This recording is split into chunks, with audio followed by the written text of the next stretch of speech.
ಎಲ್ಲರಿಗೂ ನಮಸ್ಕಾರಗಳು. ಈ ವಿಡಿಯೋದಲ್ಲಿ ಸಮಾಜ ವಿಜ್ಞಾನ 8ನೇ ತರಗತಿ 2ನೇ ಸಂಕಲನಾತ್ಮಕ ಮೌಲ್ಯಮಾಪನ ಮಾರ್ಚ್ 2025-26 8ನೇ ತರಗತಿ ವಿಷಯ ಸಮಾಜ ವಿಜ್ಞಾನ, ವಿಷಯ ಸಂಕೇತ 85K, ಸಮಯ 2 ಗಂಟೆ, ಅಂಕಗಳು 50 ಇರ್ತದೆ. 8ನೇ ತರಗತಿ ಸಮಾಜ ವಿಜ್ಞಾನ 2ನೇ ಸಂಕಲನಾತ್ಮಕ ಮೌಲ್ಯಮಾಪನ ಪ್ರಶ್ನೆ ಪತ್ರಿಕೆಯು ಲೆಸನ್ ಬೇಸ್ಡ್ ಅಸೆಸ್ಮೆಂಟ್ ಅಂದರೆ ಪಾಠಾಧಾರಿತ ಮೌಲ್ಯಮಾಪನವಾಗಿರ್ತದೆ. ನೀವು ಎಲ್ಲ ಪಾಠಗಳ ಜೊತೆಗೆ ಭಾಷಾಭ್ಯಾಸದ ಪ್ರಶ್ನೆಗಳಿಗೆ ಉತ್ತರಗಳನ್ನು ಸಹ ಗಮನಿಸಿ ಪಾಠವನ್ನು ಸಹ ಚೆನ್ನಾಗಿ ಓದ್ಕೊಳ್ಳಿ ಹಾಗೂ ನಮ್ಮ ಯೂಟ್ಯೂಬ್ ಚಾನಲ್ನ ಸಬ್ಸ್ಕ್ರೈಬ್ ಮಾಡ್ಕೊಳ್ಳೋಣ ಮರೆಯಬೇಡಿ. ಫಸ್ಟ್ ಮೇನ್, ಈ ಪ್ರತಿಯೊಂದು ಪ್ರಶ್ನೆ ಅಥವಾ ಪೂರ್ಣ ಹೇಳಿಕೆಗೆ 4 ಆಯ್ಕೆಗಳನ್ನು ನೀಡಲಾಗಿದೆ. ಅವುಗಳಲ್ಲಿ ಸೂಕ್ತವಾದ ಒಂದು ಉತ್ತರವನ್ನು ಆರಿಸಿ ಅದರ ಕ್ರಮಾಕ್ಷರದೊಂದಿಗೆ ಪೂರ್ಣ ಉತ್ತರವನ್ನು ಬರೆಯಿರಿ. 6 ಪ್ರಶ್ನೆಗಳಿರ್ತವೆ, 1 ಅಂಕ, 6 ಅಂಕಗಳು. 6 × 1 = 6 ಮಾರ್ಕ್ಸ್.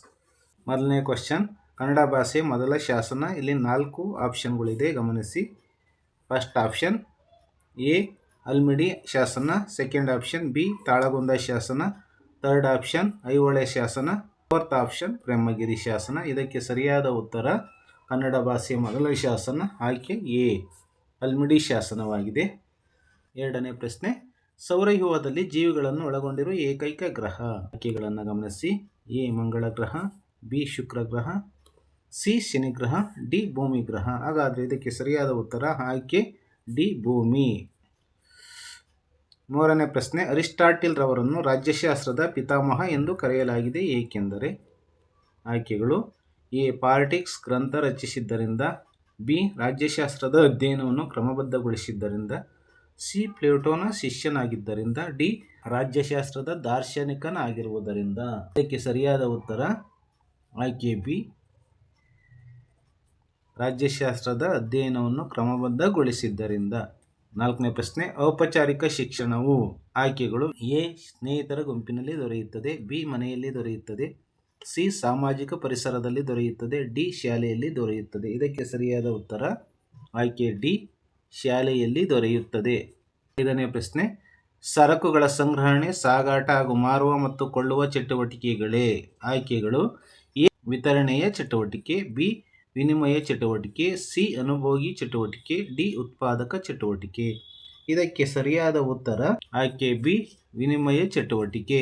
MCQ ಕೊನೆಯ 6ನೇ ಪ್ರಶ್ನೆ, ರಮೇಶನು ಸರಕುಗಳನ್ನು ಹೊತ್ತು ಬೀದಿ ಬೀದಿಗಳಲ್ಲಿ ಸುತ್ತಿ ಮನೆ ಬಾಗಿಲಿಗೆ ಸರಕು ಮಾರುತ್ತಾನೆ. ಹಾಗಾದರೆ ರಮೇಶನು. ಆಯ್ಕೆಗಳನ್ನು ಗಮನಿಸೋಣ ಡಿಯರ್ ಸ್ಟೂಡೆಂಟ್ಸ್. ಆಯ್ಕೆ ಎ ತಲೆಹೊರೆ ವ್ಯಾಪಾರಿ, ಆಯ್ಕೆ ಬಿ ತಳ್ಳುಗಾಡಿ ವ್ಯಾಪಾರಿ, ಆಯ್ಕೆ ಸಿ ರಸ್ತೆ ಬದಿ ವ್ಯಾಪಾರಿ, ಆಯ್ಕೆ ಡಿ ಕಾಯಂ ಅಂಗಡಿ ವ್ಯಾಪಾರಿ. ಇದಕ್ಕೆ ಸರಿಯಾದ ಉತ್ತರ ಆಯ್ಕೆ ಎ ತಲೆಹೊರೆಯ ವ್ಯಾಪಾರಿ. ಸೆಕೆಂಡ್ ಮೇನ್, ಈ ಕೆಳಗಿನ ಪ್ರಶ್ನೆಗಳಿಗೆ ಒಂದು ವಾಕ್ಯದಲ್ಲಿ ಅಥವಾ ಅಂಶಗಳಲ್ಲಿ ಉತ್ತರಿಸಿರಿ. 6 ಪ್ರಶ್ನೆಗಳಿರ್ತವೆ, 1 ಅಂಕ = 6 ಅಂಕಗಳು. 6 × 1 = 6 ಮಾರ್ಕ್ಸ್. 7ನೇ ಪ್ರಶ್ನೆ ಗಮನಿಸಿ, ಇಲ್ಲಿ 6ನೇ ಪ್ರಶ್ನೆ ಆಗಿದೆ. ನಂತರ ಸೆಕೆಂಡ್ ಮೇನಲ್ಲಿ 7ನೇ ಪ್ರಶ್ನೆ ಕಂಟಿನ್ಯೂ ಆಗಿದೆ, ನೀವು ಕನ್ಫ್ಯೂಸ್ ಮಾಡ್ಕೋಬೇಡಿ. ಬ್ರಿಟಿಷರ ಆಳ್ವಿಕೆಯಲ್ಲಿ ಭಾರತದಲ್ಲಿ ವಾಸವಿದ್ದ ಜನರನ್ನು ಏನೆಂದು ಕರೆಯುತ್ತಿದ್ದರು. ಉತ್ತರವನ್ನು ಗಮನಿಸೋಣ. 7ನೇ ಪ್ರಶ್ನೆ, ಇಲ್ಲಿ ಜ್ಞಾನ, ತಿಳುವಳಿಕೆ, ವಿಶೇಷ ಚಿಂತನೆ ಅಂತ ಇರ್ತದೆ. ನೀವು ಅದಕ್ಕೆ ತಲೆಗೊಡ್ಬೇಡ್ರಿ, ನೀವು ಆನ್ಸರ್ ಮಾತ್ರ ಇಲ್ಲಿ ಗಮನಿಸಿ. 7ನೇ ಪ್ರಶ್ನೆಗೆ ಉತ್ತರ, ಬ್ರಿಟಿಷರ ಆಳ್ವಿಕೆಯಲ್ಲಿ ನಮ್ಮನ್ನು ಪ್ರಜೆಗಳೆಂದು ಕರೆಯುತ್ತಿದ್ದರು. 8ನೇ ಪ್ರಶ್ನೆ, ಪಾಲುಗಾರಿಕೆಯ ಸಂಸ್ಥೆಯ ಕಾನೂನು ಜಾರಿಗೆ ಬಂದ ವರ್ಷ ಯಾವುದು. 8ನೇ ಪ್ರಶ್ನೆಗೆ ಉತ್ತರ 1932ರಲ್ಲಿ ಜಾರಿಗೆ ಬಂದಿತು. 9ನೇ ಪ್ರಶ್ನೆ, ಸಾಮಾಜಿಕ ಒಡನಾಟವು ವ್ಯಕ್ತಿಗಳ ಮೇಲೆ ಹೇಗೆ ಪರಿಣಾಮ ಬೀರುತ್ತದೆ.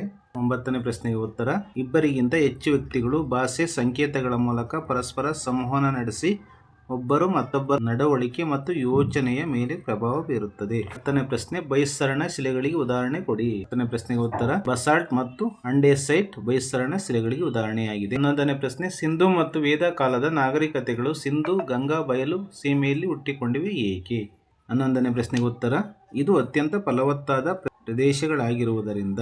12ನೇ ಪ್ರಶ್ನೆ, ಪೋಲ್ಯಾಂಡ್, ಚೆಕ್ ಗಣರಾಜ್ಯ ಮತ್ತು ಆಗ್ನೇಯ ಜರ್ಮನಿಯ ಭಾಗಗಳನ್ನು ಕಪ್ಪು ತ್ರಿಕೋನ ಎಂದು ಕರೆಯುವರು ಏಕೆ. ಗಮನಿಸಿ. 12ನೇ ಪ್ರಶ್ನೆಗೆ ಉತ್ತರ, ಈ ಭಾಗಗಳು ಪ್ರಪಂಚದಲ್ಲಿಯೇ ಹೆಚ್ಚು ಆಮ್ಲ ಮಳೆಯ ಪರಿಣಾಮಕ್ಕೆ ತುತ್ತಾಗಿರುವ ಪ್ರದೇಶಗಳಾಗಿರುವುದರಿಂದ ಇವುಗಳನ್ನು ಕಪ್ಪು ತ್ರಿಕೋನ ಎಂದು ಕರೆಯುವರು. ಥರ್ಡ್ ಮೇನ್, ಈ ಕೆಳಗಿನ ಪ್ರಶ್ನೆಗಳಿಗೆ 4 ವಾಕ್ಯದಲ್ಲಿ ಅಥವಾ ಅಂಶಗಳಲ್ಲಿ ಉತ್ತರಿಸಿರಿ. ಈ ಪ್ರಶ್ನೆಗಳಿಗೆ ನೀವು ವಾಕ್ಯದಲ್ಲಿ ಅಂದರೆ ಸೆಂಟೆನ್ಸ್ನಲ್ಲಾದರೂ ಬರಿಬೋದು ಅಥವಾ ಅಂಶಗಳು ಅಂದರೆ ಪಾಯಿಂಟ್ಸ್ನಲ್ಲಾದರೂ ಸಹ ಬರಿಬೋದು. ನೀವು ಯಾವ ರೀತಿ ಬರೆದ್ರೂ ಸಹ ಅಂಕಗಳು ಬರ್ತವೆ. ಇಲ್ಲಿ 6 ಪ್ರಶ್ನೆಗಳಿರ್ತವೆ, 2 ಅಂಕಗಳು, ಒಟ್ಟು 12 ಅಂಕಗಳಿರ್ತವೆ. 6 × 2 = 12 ಮಾರ್ಕ್ಸ್. 13ನೇ ಪ್ರಶ್ನೆ, ಪ್ರಮುಖ ವೇದಗಳು ಯಾವುವು? ಪ್ರಶ್ನೆಗೆ ಉತ್ತರ, ಪ್ರಮುಖ ವೇದಗಳು ಇಲ್ಲಿ ಪಾಯಿಂಟ್ಸ್ ಇದೆ ಗಮನಿಸಿ. First point Rigveda, second point Yajurveda, third point Samaveda, fourth point Atharvana Veda. 14ನೇ ಪ್ರಶ್ನೆ, ಗುಪ್ತ ಸಾಮ್ರಾಜ್ಯದ ಪತನಕ್ಕೆ ಕಾರಣಗಳೇನು? 14ನೇ ಪ್ರಶ್ನೆಗೆ ಉತ್ತರ, ಗುಪ್ತ ಸಾಮ್ರಾಜ್ಯದ ಪತನಕ್ಕೆ ಕಾರಣಗಳು. ಫಸ್ಟ್ ಪಾಯಿಂಟ್ ಓಣರ ನಿರಂತರ ದಾಳಿ, ಸೆಕೆಂಡ್ ಪಾಯಿಂಟ್ ಇವರು ಸುಸಜ್ಜಿತವಾದ ಸೇನೆ ಹೊಂದಿರಲಿಲ್ಲ, ಥರ್ಡ್ ಪಾಯಿಂಟ್ ಸಾಮಂತರು ಬಹಳಷ್ಟು ಅಧಿಕಾರ ಚಲಾಯಿಸಿದ್ದು, ಫೋರ್ತ್ ಪಾಯಿಂಟ್ ಆರ್ಥಿಕ ವ್ಯವಸ್ಥೆ ಕುಸಿತ. 15ನೇ ಪ್ರಶ್ನೆ, ಸಂಸ್ಕೃತಿಯ ಗುಣಲಕ್ಷಣಗಳನ್ನು ತಿಳಿಸಿ ಅಥವಾ ಸಮಾಜಶಾಸ್ತ್ರದ ಅಧ್ಯಯನದ ಮಹತ್ವ ತಿಳಿಸಿ. ಇಲ್ಲಿ 2 ಪ್ರಶ್ನೆಗಳಿರ್ತವೆ, ನೀವು ಯಾವುದಾದ್ರೂ ಒಂದು ಪ್ರಶ್ನೆಗೆ ಉತ್ತರವನ್ನು ಬರೆಯಬೇಕು. ಆದರೆ ನಾನು ಇಲ್ಲಿ ಉತ್ತರ ಪತ್ರಿಕೆಯಲ್ಲಿ 2 ಪ್ರಶ್ನೆಗಳಿಗೂ ಉತ್ತರಗಳನ್ನು ಹಾಕಿರ್ತೇನೆ. ಮೊದಲಿಗೆ ಸಂಸ್ಕೃತಿಯ ಗುಣಲಕ್ಷಣಗಳನ್ನು ತಿಳಿಸಿ, ಇದಕ್ಕೆ ಉತ್ತರವನ್ನು ಗಮನಿಸೋಣ. 15ನೇ ಪ್ರಶ್ನೆಯಲ್ಲಿ ಮೊದಲನೇ ಪ್ರಶ್ನೆಗೆ ಉತ್ತರ, ಸಂಸ್ಕೃತಿಯ ಗುಣಲಕ್ಷಣಗಳು. ಫಸ್ಟ್ ಪಾಯಿಂಟ್, ಸಂಸ್ಕೃತಿಯು ಆಯಾ ಸಮಾಜದ ಭೌಗೋಳಿಕ ರಚನೆ ಅವಲಂಬಿಸಿದೆ. ಸೆಕೆಂಡ್ ಪಾಯಿಂಟ್, ಒಂದು ಸಂಸ್ಕೃತಿ ಮತ್ತೊಂದು ಸಂಸ್ಕೃತಿಗಿಂತ ಭಿನ್ನವಾಗಿರುತ್ತದೆ. ಥರ್ಡ್ ಪಾಯಿಂಟ್, ಒಂದು ಪೀಳಿಗೆಯಿಂದ ಇನ್ನೊಂದು ಪೀಳಿಗೆಗೆ ವರ್ಗಾವಣೆಯಾಗುತ್ತದೆ. ಫೋರ್ತ್ ಪಾಯಿಂಟ್, ಸಂಸ್ಕೃತಿಯು ನಿರಂತರ ಬದಲಾವಣೆ ಹೊಂದುತ್ತದೆ. 15ನೇ ಪ್ರಶ್ನೆಯಲ್ಲಿ ಇನ್ನೊಂದು ಪ್ರಶ್ನೆ ಇದೆ ಗಮನಿಸಿ, ಅಥವಾ ಅಂತ ಇದೆ ಗಮನಿಸಿ, ಸಮಾಜಶಾಸ್ತ್ರದ ಅಧ್ಯಯನದ ಮಹತ್ವವನ್ನು ತಿಳಿಸಿ. 15ನೇ ಪ್ರಶ್ನೆಯಲ್ಲಿ ಇನ್ನೊಂದು ಪ್ರಶ್ನೆಗೆ ಉತ್ತರ, ಸಮಾಜಶಾಸ್ತ್ರದ ಅಧ್ಯಯನದ ಮಹತ್ವ. ಫಸ್ಟ್ ಪಾಯಿಂಟ್, ವ್ಯಕ್ತಿತ್ವ ಬೆಳವಣಿಗೆಗೆ ಸಹಾಯಕ. ಸೆಕೆಂಡ್ ಪಾಯಿಂಟ್, ಸಾಮಾಜಿಕ ಸಮಸ್ಯೆಗೆ ಪರಿಹಾರ. ಥರ್ಡ್ ಪಾಯಿಂಟ್, ಆಧುನಿಕ ಸನ್ನಿವೇಶ ಮತ್ತು ಬೆಳವಣಿಗೆಗೆ ಜ್ಞಾನ. ಫೋರ್ತ್ ಪಾಯಿಂಟ್, ದುರ್ಬಲ ವರ್ಗಗಳ ಏಳಿಗೆಗೆ ಸಹಾಯಕ. 16ನೇ ಪ್ರಶ್ನೆ, ಒಂದು ಪ್ರದೇಶದ ವಾಯುಗುಣದ ಮೇಲೆ ಪ್ರಭಾವ ಬೀರುವ ಅಂಶಗಳನ್ನು ತಿಳಿಸಿ. ಉತ್ತರವನ್ನು ಗಮನಿಸೋಣ. 16ನೇ ಪ್ರಶ್ನೆಗೆ ಉತ್ತರ, ಫಸ್ಟ್ ಪಾಯಿಂಟ್ ಅಕ್ಷಾಂಶ, ಸೆಕೆಂಡ್ ಪಾಯಿಂಟ್ ಸಮುದ್ರ ಮಟ್ಟದಿಂದ ಇರುವ ದೂರ, ಥರ್ಡ್ ಪಾಯಿಂಟ್ ಮಾರುತಗಳು, ಫೋರ್ತ್ ಪಾಯಿಂಟ್ ಸಮುದ್ರದಿಂದ ಇರುವ ದೂರ, ಫಿಫ್ತ್ ಪಾಯಿಂಟ್ ಭೂಮಿ ಮತ್ತು ಜಲರಾಶಿ ಹಂಚಿಕೆ, ಸಿಕ್ಸ್ತ್ ಪಾಯಿಂಟ್ ಸಾಗರ ಪ್ರವಾಹಗಳು. 17ನೇ ಪ್ರಶ್ನೆ, ನಾವೆಲ್ಲ ಮಣ್ಣಿನ ಮಾಲಿನ್ಯವನ್ನು ಹೇಗೆ ನಿಯಂತ್ರಿಸಬಹುದು? 17ನೇ ಪ್ರಶ್ನೆಗೆ ಉತ್ತರ, ಫಸ್ಟ್ ಪಾಯಿಂಟ್ ರಸಗೊಬ್ಬರವನ್ನು ವಿವೇಚನೆಯಿಂದ ಬಳಸುವುದು. ಸೆಕೆಂಡ್ ಪಾಯಿಂಟ್ ಕೀಟನಾಶಕಗಳ ನಿಯಂತ್ರಣ. ಥರ್ಡ್ ಪಾಯಿಂಟ್ ಕೈಗಾರಿಕಾ ತ್ಯಾಜ್ಯಗಳ ಸಂಸ್ಕರಣೆ. ಫೋರ್ತ್ ಪಾಯಿಂಟ್ ಸಮರ್ಪಕ ಭೂಬಳಕೆ. ಫಿಫ್ತ್ ಪಾಯಿಂಟ್ ಬೆಳೆಗಳ ಕ್ರಮ ಅನುಸರಿಸುವುದು. ಸಿಕ್ಸ್ತ್ ಪಾಯಿಂಟ್ ಮಣ್ಣಿನ ಸವೆತ ನಿಯಂತ್ರಣ. ಸೆವೆಂತ್ ಪಾಯಿಂಟ್ ಮಣ್ಣಿನ ಸರಿಯಾದ ಬಳಕೆ. 18ನೇ ಪ್ರಶ್ನೆ, ಸ್ಥಳೀಯ ಸ್ವಯಂ ಸರ್ಕಾರಗಳು ವಿವಿಧ ಯೋಜನೆಗಳನ್ನು ಅನುಷ್ಠಾನಗೊಳಿಸಲು ಆರ್ಥಿಕ ಸಂಪನ್ಮೂಲವನ್ನು ಹೇಗೆ ಸಂಗ್ರಹಿಸುತ್ತವೆ? ಅಥವಾ ಇನ್ನೊಂದು ಪ್ರಶ್ನೆ ಇದೆ, ಮತದಾರನು ಉತ್ತಮ ಗುಣ ಹೊಂದಿರುವ ಅಭ್ಯರ್ಥಿಯನ್ನು ಆಯ್ಕೆ ಮಾಡಲು ಯಾವೆಲ್ಲ ಅಂಶಗಳನ್ನು ಪರಿಗಣಿಸಬೇಕಾಗುತ್ತದೆ? ನಾವು ಮೊದಲಿಗೆ ಸ್ಥಳೀಯ ಸ್ವಯಂ ಸರ್ಕಾರಗಳು ವಿವಿಧ ಯೋಜನೆಗಳನ್ನು ಅನುಷ್ಠಾನಗೊಳಿಸಲು ಆರ್ಥಿಕ ಸಂಪನ್ಮೂಲವನ್ನು ಹೇಗೆ ಸಂಗ್ರಹಿಸುತ್ತವೆ, ಈ ಪ್ರಶ್ನೆಗೆ ಉತ್ತರವನ್ನು ತಿಳಿದುಕೊಳ್ಳೋಣ. 18ನೇ ಪ್ರಶ್ನೆಯಲ್ಲಿ ಮೊದಲನೇ ಪ್ರಶ್ನೆಗೆ ಉತ್ತರ, ಫಸ್ಟ್ ಪಾಯಿಂಟ್ ನೀರು, ಆರೋಗ್ಯ, ಶಿಕ್ಷಣ, ವಾಚನಾಲಯದಿಂದ ಸಂಗ್ರಹವಾಗುವ ಹಣ. ಸೆಕೆಂಡ್ ಪಾಯಿಂಟ್ ಕಟ್ಟಡ ತೆರಿಗೆ, ಖಾಲಿ ನಿವೇಶನದ ತೆರಿಗೆ. ಥರ್ಡ್ ಪಾಯಿಂಟ್ ಮಾರುಕಟ್ಟೆಯ ತೆರಿಗೆ. ಫೋರ್ತ್ ಪಾಯಿಂಟ್ ಮನೋರಂಜನಾ ತೆರಿಗೆ. ಫಿಫ್ತ್ ಪಾಯಿಂಟ್ ಪ್ರವಾಸಿ ತಾಣಗಳಿಂದ ಸಂಗ್ರಹಿಸುವ ಹಣ. ಸಿಕ್ಸ್ತ್ ಪಾಯಿಂಟ್ ಪಂಚಾಯಿತಿ ಆಸ್ತಿಯ ಬಾಡಿಗೆ. ಸೆವೆಂತ್ ಪಾಯಿಂಟ್ ಸರ್ಕಾರದ ಅನುದಾನ. 18ನೇ ಪ್ರಶ್ನೆಯಲ್ಲಿ ಇನ್ನೊಂದು ಪ್ರಶ್ನೆ ಇದೆ ಗಮನಿಸಿ, ಅಥವಾ ಅಂತ ಇದೆಯಲ್ಲ ಇಲ್ಲಿ ನೋಡಿ ಮಕ್ಕಳೇ, ಮತದಾರನು ಉತ್ತಮ ಗುಣ ಹೊಂದಿರುವ ಅಭ್ಯರ್ಥಿಯನ್ನು ಆಯ್ಕೆ ಮಾಡಲು ಯಾವೆಲ್ಲ ಅಂಶಗಳನ್ನು ಪರಿಗಣಿಸಬೇಕಾಗುತ್ತದೆ? 18ನೇ ಪ್ರಶ್ನೆಯಲ್ಲಿ ಇನ್ನೊಂದು ಪ್ರಶ್ನೆ ಇದೆಯಲ್ಲ, ಅದಕ್ಕೆ ಉತ್ತರ, ಮತದಾರನು ಪರಿಗಣಿಸಬೇಕಾದ ಅಂಶಗಳು. ಫಸ್ಟ್ ಪಾಯಿಂಟ್ ಅಭ್ಯರ್ಥಿಯು ಸಮಾಜ ಸೇವೆ ಮಾಡುವ ಇಚ್ಛಾಶಕ್ತಿ. ಸೆಕೆಂಡ್ ಪಾಯಿಂಟ್ ಜನಪರ ಕಾಳಜಿ ಹೊಂದಿರಬೇಕು. ಥರ್ಡ್ ಪಾಯಿಂಟ್ ಜನರು ಸುಲಭವಾಗಿ ಭೇಟಿಯಾಗುವಂತಿರಬೇಕು. ಫೋರ್ತ್ ಪಾಯಿಂಟ್ ವಿದ್ಯಾವಂತನಾಗಿದ್ದು ಸೇವಾ ಮನೋಭಾವನೆ ಹೊಂದಿರಬೇಕು. ಫಿಫ್ತ್ ಪಾಯಿಂಟ್ ಭ್ರಷ್ಟಾಚಾರದಿಂದ ದೂರವಿರಬೇಕು. ಸಿಕ್ಸ್ತ್ ಪಾಯಿಂಟ್ ಅಪರಾಧಿ ಚಟುವಟಿಕೆಗಳಲ್ಲಿ ತೊಡಗಿಸಿಕೊಂಡಿರಬಾರದು. ಸೆವೆಂತ್ ಪಾಯಿಂಟ್ ರಾಷ್ಟ್ರದ್ರೋಹಿ ಆಗಿರಬಾರದು. ಫೋರ್ತ್ ಮೇನ್, ಈ ಕೆಳಗಿನ ಪ್ರಶ್ನೆಗಳಲ್ಲಿ 4 ವಾಕ್ಯದಲ್ಲಿ ಅಥವಾ ಅಂಶಗಳಲ್ಲಿ ಉತ್ತರಿಸಿ. 5 ಪ್ರಶ್ನೆಗಳಿರ್ತವೆ, 3 ಅಂಕಗಳು, ಒಟ್ಟು 15 ಅಂಕಗಳಿರ್ತವೆ. 5 × 3 = 15 ಮಾರ್ಕ್ಸ್. 19ನೇ ಪ್ರಶ್ನೆ, ಅಕ್ಷಾಂಶ ಮತ್ತು ರೇಖಾಂಶಗಳ ನಡುವಿನ ವ್ಯತ್ಯಾಸಗಳಾವುವು? ಉತ್ತರವನ್ನು ಗಮನಿಸೋಣ. 19ನೇ ಪ್ರಶ್ನೆಗೆ ಉತ್ತರ, ಅಕ್ಷಾಂಶ, ರೇಖಾಂಶ. ಮೊದಲಿಗೆ ಅಕ್ಷಾಂಶ, ಮೊದಲನೇ ಪಾಯಿಂಟು ಪೂರ್ವ ಪಶ್ಚಿಮವಾಗಿ ಎಳೆದ ಕಾಲ್ಪನಿಕ ರೇಖೆಗಳು. ರೇಖಾಂಶ, ಫಸ್ಟ್ ಪಾಯಿಂಟ್ ಉತ್ತರ ದಕ್ಷಿಣ ಧ್ರುವ ಸಂಧಿಸುವ ಕಾಲ್ಪನಿಕ ರೇಖೆಗಳು. ಅಕ್ಷಾಂಶ, ಎರಡನೆಯ ಪಾಯಿಂಟ್ ಅಕ್ಷಾಂಶಿಕ ವರ್ತುಲಗಳು ಚಿಕ್ಕದಾಗಿರುತ್ತವೆ. ರೇಖಾಂಶ, ಸೆಕೆಂಡ್ ಪಾಯಿಂಟ್ ಇವು ಆರ್ದ್ರ ಶ್ರೇಣಿಗಳಾಗಿವೆ. ಅಕ್ಷಾಂಶ, ಮೂರನೇ ಪಾಯಿಂಟು ಉತ್ತರಕ್ಕೆ 90 ಮತ್ತು ದಕ್ಷಿಣಕ್ಕೆ 90 ಇವೆ. ರೇಖಾಂಶ, ಥರ್ಡ್ ಪಾಯಿಂಟ್ ಎಲ್ಲ ರೇಖಾಂಶಗಳ ಉದ್ದ ಒಂದೇ ಆಗಿವೆ. ಅಕ್ಷಾಂಶ, ನಾಲ್ಕನೇ ಅಂಶ ಸಮಭಾಜಕ ವೃತ್ತವನ್ನು ಒಳಗೊಂಡು 181 ಅಕ್ಷಾಂಶಗಳಿವೆ. ರೇಖಾಂಶ, ಫೋರ್ತ್ ಪಾಯಿಂಟ್ ರೇಖಾಂಶಗಳನ್ನು ಮೆರಿಡಿಯನ್ ಎನ್ನುವರು. 20ನೇ ಪ್ರಶ್ನೆ, ಸಿಂಧು ಸರಸ್ವತಿ ನಾಗರಿಕತೆಯ ನಗರ ನಿರ್ಮಾಣ ಹೇಗಿತ್ತು ವಿವರಿಸಿ, ಅಥವಾ ಈಜಿಪ್ಟಿಯನ್ನರ ಕೊಡುಗೆಗಳನ್ನು ವಿವರಿಸಿ. ಇಲ್ಲಿ 2 ಪ್ರಶ್ನೆಗಳಿದ್ದಾವೆ ಗಮನಿಸಿ. 20ನೇ ಪ್ರಶ್ನೆಯಲ್ಲಿ ಮೊದಲಿಗೆ ಸಿಂಧು ಸರಸ್ವತಿ ನಾಗರಿಕತೆಯ ನಗರ ನಿರ್ಮಾಣ ಹೇಗಿತ್ತು ವಿವರಿಸಿ. ಪ್ರಶ್ನೆಗೆ ಉತ್ತರವನ್ನು ತಿಳಿದುಕೊಳ್ಳೋಣ. 20ನೇ ಪ್ರಶ್ನೆಗೆ ಉತ್ತರ. ಸಿಂಧು ಸರಸ್ವತಿ ನಾಗರಿಕತೆಯ ನಗರ ನಿರ್ಮಾಣ. ಫಸ್ಟ್ ಪಾಯಿಂಟ್, 2 ಅಥವಾ ಅದಕ್ಕಿಂತ ಹೆಚ್ಚಿನ ಭಾಗಗಳಿದ್ದವು. ಸೆಕೆಂಡ್ ಪಾಯಿಂಟ್, ಪಶ್ಚಿಮದ ಭಾಗವು ಕಿರಿದಾಗಿದ್ದು ಎತ್ತರದಲ್ಲಿದೆ. ಥರ್ಡ್ ಪಾಯಿಂಟ್, ಇದನ್ನು ಕೋಟೆ ಎಂದು ಗುರುತಿಸಿದೆ. ಫೋರ್ತ್ ಪಾಯಿಂಟ್, ಕೆಳಗಿನ ಭಾಗವು ಗ್ರಾಮವಾಗಿತ್ತು. ಫಿಫ್ತ್ ಪಾಯಿಂಟ್, ಸುಟ್ಟ ಇಟ್ಟಿಗೆಗಳಿಂದ ಗೋಡೆ ನಿರ್ಮಾಣ. ಸಿಕ್ಸ್ತ್ ಪಾಯಿಂಟ್, ಇಟ್ಟಿಗೆಗಳು ಪರಸ್ಪರ ಬೆಸೆದುಕೊಂಡಿದ್ದವು. ಸೆವೆಂತ್ ಪಾಯಿಂಟ್, ರಸ್ತೆಗಳನ್ನು ಚರಂಡಿಗಳನ್ನು ಕಾಣಬಹುದು. ಏಯ್ತ್ ಪಾಯಿಂಟ್, ಜನರು 2 ಅಂತಸ್ತಿನ ಮನೆ ಹೊಂದಿದ್ದರು. ನೈನ್ತ್ ಪಾಯಿಂಟ್, ಮನೆಯ ಬಾಗಿಲುಗಳು ರಸ್ತೆಯ ಮಗ್ಗುಲಿನಲ್ಲಿದ್ದವು. 10th ಪಾಯಿಂಟ್, ಯಾವ ಕಿಟಕಿಯೂ ರಸ್ತೆಗೆ ಮುಖ ಮಾಡಿರಲಿಲ್ಲ. 11th ಪಾಯಿಂಟ್, ನಗರಗಳು ಒಳ ಚರಂಡಿ ಹೊಂದಿದ್ದವು. ಅಥವಾ ಇನ್ನೊಂದು ಪ್ರಶ್ನೆ ಇದೆ, 20ನೇ ಪ್ರಶ್ನೆಯಲ್ಲಿ ಗಮನಿಸಿ. ಈಜಿಪ್ಟಿಯನ್ನರ ಕೊಡುಗೆಗಳನ್ನು ವಿವರಿಸಿ. ಈ ಪ್ರಶ್ನೆಗೆ ಉತ್ತರಗಳನ್ನು ತಿಳಿದುಕೊಳ್ಳೋಣ. 20ನೇ ಪ್ರಶ್ನೆಯಲ್ಲಿ ಈಜಿಪ್ಟಿಯನ್ನರ ಕೊಡುಗೆಗಳು. ಫಸ್ಟ್ ಪಾಯಿಂಟ್, ಇವರು ಉತ್ತಮ ಕೃಷಿಕರಾಗಿದ್ದರು. ಸೆಕೆಂಡ್ ಪಾಯಿಂಟ್, ನೀರಾವರಿಯ ಬಗ್ಗೆ ಅಪಾರವಾದ ಜ್ಞಾನವಿತ್ತು. ಥರ್ಡ್ ಪಾಯಿಂಟ್, ಅನೇಕ ದೇವಾಲಯ ಮತ್ತು ಪಿರಮಿಡ್ಗಳ ನಿರ್ಮಾಣ. ಫೋರ್ತ್ ಪಾಯಿಂಟ್, ಇವರು ಕ್ಯಾಲೆಂಡರ್ ಹುಟ್ಟುಹಾಕಿದರು. ಫಿಫ್ತ್ ಪಾಯಿಂಟ್, ಇದು ಸಮಯ ಮಾಪನ ಮಾಡಲು ಸಹಾಯಕವಾಗಿತ್ತು. ಸಿಕ್ಸ್ತ್ ಪಾಯಿಂಟ್, ಇವರು ಬರವಣಿಗೆಯ ಲಿಪಿ ರೂಢಿಸಿಕೊಂಡಿದ್ದರು. ಸೆವೆಂತ್ ಪಾಯಿಂಟ್, ಈ ಬರವಣಿಗೆ ಹೀರೋಗ್ಲಿಫಿಕ್ಸ್. ಏಯ್ತ್ ಪಾಯಿಂಟ್, ಇದು ಸಂಕೇತಗಳ ಭಾಷೆಯಾಗಿತ್ತು. ಇದು ಪವಿತ್ರ ಬರವಣಿಗೆಯಾಗಿತ್ತು. 21ನೇ ಪ್ರಶ್ನೆ, ರಾಷ್ಟ್ರೀಯ ವರಮಾನ ಮತ್ತು ತಲಾ ವರಮಾನದ ವ್ಯತ್ಯಾಸಗಳನ್ನು ತಿಳಿಸಿ. ಪ್ರಶ್ನೆಗೆ ಉತ್ತರವನ್ನು ತಿಳಿದುಕೊಳ್ಳೋಣ. 21ನೇ ಪ್ರಶ್ನೆಗೆ ಉತ್ತರ. ರಾಷ್ಟ್ರೀಯ ವರಮಾನ ಮತ್ತು ತಲಾ ವರಮಾನದ ವ್ಯತ್ಯಾಸ. ಈ ರೀತಿ ನೀವು ಪಟ್ಟಿಯನ್ನು ಮಾಡ್ಕೊಳ್ಳಿ, ಅಂದರೆ ಕೋಷ್ಟಕವನ್ನು ಮಾಡಿಕೊಂಡು ನೀವು ಉತ್ತರವನ್ನು ಬರೆದಾಗ ಅತಿ ಹೆಚ್ಚು ಅಂಕಗಳು ಬರ್ತವೆ. ರಾಷ್ಟ್ರೀಯ ವರಮಾನ, ತಲಾ ವರಮಾನ. ಮೊದಲಿಗೆ ರಾಷ್ಟ್ರೀಯ ವರಮಾನ. ಫಸ್ಟ್ ಪಾಯಿಂಟ್, ಒಂದು ದೇಶ ಒಂದು ವರ್ಷದ ಅವಧಿಯಲ್ಲಿ ಉತ್ಪಾದಿಸಿದ ಸರಕು ಸೇವೆಯ ಮೊತ್ತವಾಗಿದೆ. ತಲಾ ವರಮಾನ. ಫಸ್ಟ್ ಪಾಯಿಂಟ್, ರಾಷ್ಟ್ರದ ಆದಾಯವನ್ನು ಜನಸಂಖ್ಯೆಯಿಂದ ಭಾಗಿಸಿದಾಗ ವರಮಾನ ಲಭಿಸುತ್ತದೆ. ರಾಷ್ಟ್ರೀಯ ವರಮಾನ. ಸೆಕೆಂಡ್ ಪಾಯಿಂಟ್, ಇದರ ಗಾತ್ರ ಉತ್ಪಾದನೆಯನ್ನು ಅವಲಂಬಿಸಿದೆ. ತಲಾ ವರಮಾನ. ಸೆಕೆಂಡ್ ಪಾಯಿಂಟ್, ರಾಷ್ಟ್ರೀಯ ವರಮಾನ ಹೆಚ್ಚಾದಂತೆಲ್ಲ ತಲಾ ವರಮಾನ ಹೆಚ್ಚುತ್ತದೆ. ರಾಷ್ಟ್ರೀಯ ವರಮಾನ.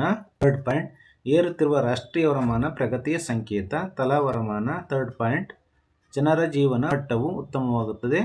ರಾಷ್ಟ್ರೀಯ ವರಮಾನ. ಫೋರ್ತ್ ಪಾಯಿಂಟ್, ರಾಷ್ಟ್ರೀಯ ವರಮಾನ ಲೆಕ್ಕಾಚಾರ ಮಾಡುವುದು ಕಷ್ಟ. ತಲಾ ವರಮಾನ. ಫೋರ್ತ್ ಪಾಯಿಂಟ್, ರಾಷ್ಟ್ರೀಯ ವರಮಾನ ಕಡಿಮೆಯಾದರೆ ತಲಾ ವರಮಾನ ಕಡಿಮೆ. 22ನೇ ಪ್ರಶ್ನೆ, ಬೇಟೆಯಾಡುವ ಸಮಾಜವು ಪ್ರಾಚೀನ ಮತ್ತು ಸರಳವಾದ ಸಮಾಜವಾಗಿದೆ. ಸಮರ್ಥಿಸಿ. ಉತ್ತರವನ್ನು ಗಮನಿಸೋಣ. 22ನೇ ಪ್ರಶ್ನೆಗೆ ಉತ್ತರ. ಬೇಟೆಯಾಡುವ ಸಮಾಜವು ಸರಳ ಸಮಾಜವಾಗಿದೆ. ಫಸ್ಟ್ ಪಾಯಿಂಟ್, ಚಿಕ್ಕ ಮತ್ತು ಚದುರಿದ ಸಮಾಜವಾಗಿದೆ. ಸೆಕೆಂಡ್ ಪಾಯಿಂಟ್, ಈ ಸಮಾಜ ಚಲಿಸುತ್ತಲೇ ಇರುತ್ತದೆ. ಥರ್ಡ್ ಪಾಯಿಂಟ್, ಆಹಾರ ಬರಿದಾದಾಗ ಅದನ್ನು ಹುಡುಕಿಕೊಂಡು ಹೋಗುತ್ತವೆ. ಫೋರ್ತ್ ಪಾಯಿಂಟ್, ಸಂಪತ್ತು ಸಂಗ್ರಹಿಸುವ ಇಚ್ಛೆ ಇರುವುದಿಲ್ಲ. ಫಿಫ್ತ್ ಪಾಯಿಂಟ್, ಇಡೀ ಸಮಾಜ ಬಂಧುತ್ವದ ಆಧಾರದ ಮೇಲೆ ಹೆಣೆದುಕೊಂಡಿದೆ. ಸಿಕ್ಸ್ತ್ ಪಾಯಿಂಟ್, ವೈಯಕ್ತಿಕ ಅಸ್ತಿತ್ವ ಇರುವುದಿಲ್ಲ. ಸೆವೆಂತ್ ಪಾಯಿಂಟ್, ರಾಜಕೀಯ ಅಸ್ತಿತ್ವವಿಲ್ಲ. ಏಯ್ತ್ ಪಾಯಿಂಟ್, ಆಳಿದವರು ಮತ್ತು ಆಳಿಸಿಕೊಳ್ಳುವವರು ಎಂಬ ವರ್ಗಗಳಿಲ್ಲ. 23ನೇ ಪ್ರಶ್ನೆ, ಚಿಲ್ಲರೆ ವ್ಯಾಪಾರಿಗಳಿಂದಾಗುವ ಸೇವೆಗಳನ್ನು ಬರೆಯಿರಿ ಅಥವಾ ಪಾಲುಗಾರಿಕಾ ಸಂಸ್ಥೆಗಳ ಅನುಕೂಲಗಳನ್ನು ತಿಳಿಸಿ. ಇಲ್ಲಿ 2 ಪ್ರಶ್ನೆಗಳಿದ್ದಾವೆ, ಗಮನಿಸಿ. ಮೊದಲಿಗೆ ಚಿಲ್ಲರೆ ವ್ಯಾಪಾರಿಗಳಿಂದಾಗುವ ಸೇವೆಗಳನ್ನು ಬರೆಯಿರಿ. ಈ ಪ್ರಶ್ನೆಗೆ ಉತ್ತರವನ್ನು ತಿಳಿದುಕೊಳ್ಳೋಣ. 23ನೇ ಪ್ರಶ್ನೆ. ಮೊದಲನೇ ಪ್ರಶ್ನೆ, ಚಿಲ್ಲರೆ ವ್ಯಾಪಾರಿಗಳ ಸೇವೆಗಳ ಬಗ್ಗೆ ತಿಳಿದುಕೊಳ್ಳೋಣ. ಉತ್ತರ. ಫಸ್ಟ್ ಪಾಯಿಂಟ್, ಗ್ರಾಹಕರು ನೆಲೆಸಿರುವ ಜಾಗಗಳಲ್ಲಿ ವ್ಯಾಪಾರ. ಸೆಕೆಂಡ್ ಪಾಯಿಂಟ್, ಸಗಟು ವ್ಯಾಪಾರಿಗಳಿಂದ ಕೊಂಡು ಗ್ರಾಹಕರಿಗೆ ಮಾರುತ್ತಾರೆ. ಥರ್ಡ್ ಪಾಯಿಂಟ್, ವಿತರಣೆಯ ಕೊನೆಯ ಕೊಂಡಿಯಾಗಿರುತ್ತಾರೆ. ಫೋರ್ತ್ ಪಾಯಿಂಟ್, ನಷ್ಟವನ್ನು ತಾವೇ ಭರಿಸುತ್ತಾರೆ. ಫಿಫ್ತ್ ಪಾಯಿಂಟ್, ಗ್ರಾಹಕರಿಗೆ ಸಾಲ ಸೌಲಭ್ಯ ನೀಡುತ್ತಾರೆ. ಸೆವೆಂತ್ ಪಾಯಿಂಟ್, ಹೊಸ ಉತ್ಪನ್ನಗಳ ಮಾಹಿತಿ ನೀಡುತ್ತಾರೆ. ಏಯ್ತ್ ಪಾಯಿಂಟ್, ಬದಲಿ ವಸ್ತುಗಳನ್ನು ಸೂಚಿಸುತ್ತಾರೆ. 23ನೇ ಪ್ರಶ್ನೆಯಲ್ಲಿ ಇನ್ನೊಂದು ಪ್ರಶ್ನೆ, ಪಾಲುಗಾರಿಕಾ ಸಂಸ್ಥೆಗಳ ಅನುಕೂಲಗಳನ್ನು ತಿಳಿಸಿ. ಇದಕ್ಕೆ ಉತ್ತರವನ್ನು ಗಮನಿಸೋಣ. 23ನೇ ಪ್ರಶ್ನೆಯಲ್ಲಿ ಪಾಲುಗಾರಿಕಾ ಸಂಸ್ಥೆಗಳ ಅನುಕೂಲಗಳು. ಫಸ್ಟ್ ಪಾಯಿಂಟ್, ಸುಲಭ ರಚನೆ. ಸೆಕೆಂಡ್ ಪಾಯಿಂಟ್, ಹೆಚ್ಚಿನ ಬಂಡವಾಳ. ಥರ್ಡ್ ಪಾಯಿಂಟ್, ಹೆಚ್ಚಿನ ಪರಿಣಿತಿ. ಫೋರ್ತ್ ಪಾಯಿಂಟ್, ವಿಶ್ವಾಸಾರ್ಹತೆ. ಫಿಫ್ತ್ ಪಾಯಿಂಟ್, ನಷ್ಟದ ಹಂಚಿಕೆ. ಸೆವೆಂತ್ ಪಾಯಿಂಟ್, ವ್ಯವಹಾರದ ರಹಸ್ಯ. ಏಯ್ತ್ ಪಾಯಿಂಟ್, ಸರಳ ವಿಸರ್ಜನೆ. ಫಿಫ್ತ್ ಮೇನ್, ಈ ಕೆಳಗಿನ ಪ್ರಶ್ನೆಗಳಿಗೆ 8 ವಾಕ್ಯದಲ್ಲಿ ಅಥವಾ ಅಂಶಗಳಲ್ಲಿ ಉತ್ತರಿಸಿ. 2 ಪ್ರಶ್ನೆಗಳಿರ್ತವೆ, 4 ಅಂಕಗಳು, ಒಟ್ಟು 8 ಅಂಕಗಳಿರ್ತವೆ. 2 × 4 = 8 ಮಾರ್ಕ್ಸ್. 24ನೇ ಪ್ರಶ್ನೆ, ಕಲೆ ಮತ್ತು ವಾಸ್ತುಶಿಲ್ಪಕ್ಕೆ ಪಲ್ಲವರು ನೀಡಿದ ಕೊಡುಗೆಗಳನ್ನು ವಿವರಿಸಿ ಅಥವಾ ಚೋಳರ ಕಾಲದ ಆಡಳಿತವನ್ನು ವಿವರಿಸಿ. ಇಲ್ಲಿ 2 ಪ್ರಶ್ನೆಗಳು ಇದ್ದಾವೆ, ಗಮನಿಸಿ. ನಾವು ಮೊದಲಿಗೆ ಕಲೆ ಮತ್ತು ವಾಸ್ತುಶಿಲ್ಪಕ್ಕೆ ಪಲ್ಲವರು ನೀಡಿದ ಕೊಡುಗೆಗಳನ್ನು ವಿವರಿಸಿ. ಈ ಪ್ರಶ್ನೆಗೆ ಉತ್ತರವನ್ನು ಗಮನಿಸೋಣ. 24ನೇ ಪ್ರಶ್ನೆಗೆ ಮೊದಲನೆಯದಕ್ಕೆ ಉತ್ತರ, ಕಲೆ ಮತ್ತು ವಾಸ್ತುಶಿಲ್ಪಕ್ಕೆ ಪಲ್ಲವರು ನೀಡಿದ ಕೊಡುಗೆಗಳು. ಫಸ್ಟ್ ಪಾಯಿಂಟ್, ಪಲ್ಲವರು ಕಲೆ ವಾಸ್ತುಶಿಲ್ಪದ ಪ್ರೇಮಿಗಳಾಗಿದ್ದರು. ಸೆಕೆಂಡ್ ಪಾಯಿಂಟ್, ಇವರ ರಚನೆಗಳಲ್ಲಿ ಉತ್ತಮ ಕಲಾ ಕೌಶಲ್ಯತೆಯನ್ನು ಕಾಣಬಹುದು. ಥರ್ಡ್ ಪಾಯಿಂಟ್, ಇವರ ವಾಸ್ತುಶಿಲ್ಪ ಶೈಲಿಯಲ್ಲಿ 2 ವಿಧ ಮೊದಲನೆಯದು ಕಲ್ಲಿನಲ್ಲಿ ಕೊರೆದು ಮಾಡಿದ ದೇವಾಲಯ, ಎರಡನೆಯದು ರಚನಾ ವಿನ್ಯಾಸದ ದೇವಾಲಯ. 4th ಪಾಯಿಂಟ್ ಮಹಾಬಲಿಪುರಂನಲ್ಲಿ ಕಲ್ಲಿನಲ್ಲಿ ಕೊರೆದು ಮಾಡಿದ ದೇವಾಲಯ ನಿರ್ಮಾಣ. 5th ಪಾಯಿಂಟ್ ಏಕಶಿಲೆಯಲ್ಲಿ ಅದ್ಭುತ ವಿಗ್ರಹಗಳ ನಿರ್ಮಾಣ. 7th ಪಾಯಿಂಟ್ ಭಾಗವತದ ಕಥೆಗಳನ್ನು ಚಿತ್ರಿಸಲಾಗಿದೆ. 8th ಪಾಯಿಂಟ್ ಪಂಚರಥಗಳು ಪ್ರಸಿದ್ಧ ಏಕಶಿಲಾ ದೇವಾಲಯಗಳಾಗಿವೆ. 9th ಪಾಯಿಂಟ್ ಅರ್ಜುನನ ತಪಸ್ಸು ಉತ್ತಮ ಕಲಾಕೃತಿಯಾಗಿದೆ. 10th ಪಾಯಿಂಟ್ ಕಂಚಿಯ ಕೈಲಾಸನಾಥ, ಏಕಾಂಬರನಾಥ ದೇವಾಲಯಗಳು ಭಾರತದ ವಾಸ್ತುಶಿಲ್ಪದ ಉತ್ತಮ ನಿದರ್ಶನಗಳಾಗಿವೆ. ಅಥವಾ 24ನೇ ಪ್ರಶ್ನೆಯಲ್ಲಿ ಇನ್ನೊಂದು ಪ್ರಶ್ನೆ ಇದೆ, ಚೋಳರ ಕಾಲದ ಆಡಳಿತವನ್ನು ವಿವರಿಸಿ. 24ನೇ ಪ್ರಶ್ನೆಯಲ್ಲಿ ಚೋಳರ ಕಾಲದ ಆಡಳಿತ. ಈ ಪ್ರಶ್ನೆಗೆ ಉತ್ತರ. 1st ಪಾಯಿಂಟ್ ದಕ್ಷ ಆಡಳಿತ ವ್ಯವಸ್ಥೆ ಹೊಂದಿದ್ದರು.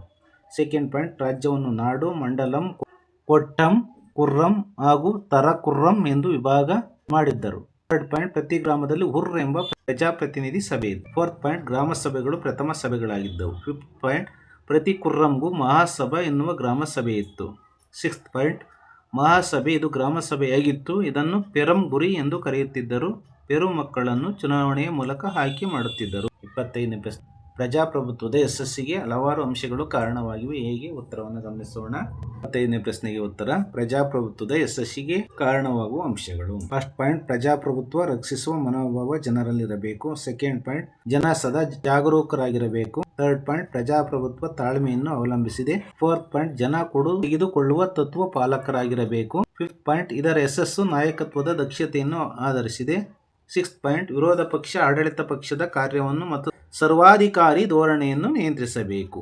7th ಪಾಯಿಂಟ್ ಪ್ರಜ್ಞಾವಂತ ಮತದಾರ ಪ್ರಜಾಪ್ರಭುತ್ವದ ಯಶಸ್ಸಿಗೆ ಕಾರಣವಾಗಬಲ್ಲ. 8th ಪಾಯಿಂಟ್ ನಿಷ್ಪಕ್ಷಪಾತ ಪತ್ರಿಕೆಗಳು. 9th ಪಾಯಿಂಟ್ ಜವಾಬ್ದಾರಿಯುತ ಸ್ಥಳೀಯ ಸಂಸ್ಥೆಗಳು.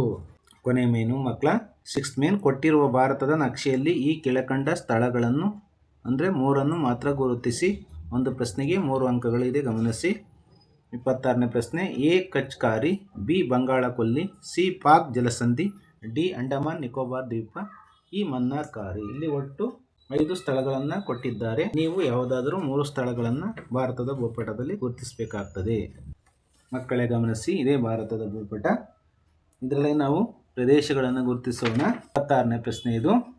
ಎ ಇದು ಏನು ಅಂದರೆ ಕಚ್ಕಾರಿ. ಬಿ ಬಂಗಾಳ ಕೊಲ್ಲಿ ಇಲ್ಲಿದೆ ನೋಡಿ, ಬಂಗಾಳ ಕೊಲ್ಲಿ. ಸಿ ಯಾವುದಾಗಾದ್ರೆ ಇಲ್ಲಿ ಸಿ ಪಾಕ್ ಜಲಸಂಧಿ. 6 ಮಾರ್ಕ್ ಇದೆ, ಗಮನಿಸಿ. ನೆಕ್ಸ್ಟ್ ಡಿ ಅಂಡಮಾನ್ ನಿಕೋಬಾರ್ ದ್ವೀಪಗಳು. ಈ ಭಾಗ ನೋಡಿ, ಇದೆಲ್ಲ ಅಂಡಮಾನ್ ನಿಕೋಬಾರ್ ದ್ವೀಪಗಳು.